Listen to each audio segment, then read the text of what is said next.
પ્રધાનમંત્રીને મિત્રતામાં, લાગણીમાં અને ખાસ કરીને સન્માનમાં બોસ કહીને પુકારે એ આપણા દેશ માટે સન્માનની વાત છે. કોઈ નાના દેશના પ્રધાનમંત્રી, કોઈ દેશના પ્રધાનમંત્રી મારા દેશના પ્રધાનમંત્રીને આશીર્વાદ લે તો એ 125 કરોડ ભારતીયો માટે ગૌરવની વાત છે કે નથી? ભાઈ ગૌરવની વાત હોવી જોઈએ કે ના હોવી જોઈએ? જો હોવી જોઈએ તો બધા એક સાથે કહેજો કે ગૌરવની વાત હોવી જોઈએ કે ના હોવી જોઈએ?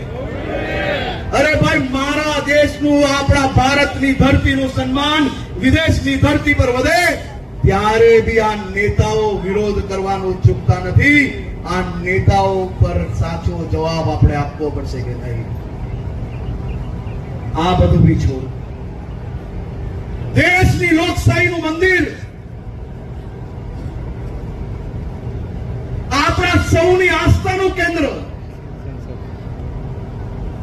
આ દેશની લોકસભા આશરે 90 વર્ષ પછી જયારે નવી બની રહી હોય અને સાહેબ સ્ટેચ્યુ ઓફ યુનિટીની જેમ આ લોકસભાની નવી બિલ્ડિંગ જયારે વિદેશના પ્રધાનમંત્રીઓ અને વિદેશના લોકો આપણી લોકસભાની બિલ્ડિંગ જોવા આવે એવી લોકસભાની બિલ્ડિંગ બની હોય તો આપણે ગૌરવ થવો જોઈએ કે એનો વિરોધ થવો જોઈએ? મને કહો.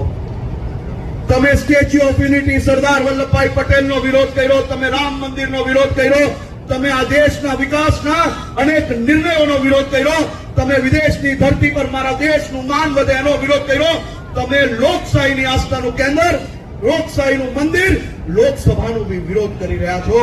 આ કયા પ્રકારની રાજનીતિ તરફ આપણે વધી રહ્યા છીએ? આને જવાબ આપવો જોઈએ કે ના આપવો જોઈએ?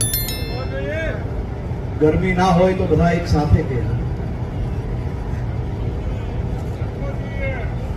આવા એક લોકોને મુંહ તોડ જવાબ આપવો જોઈએ કે ના આપવો જોઈએ?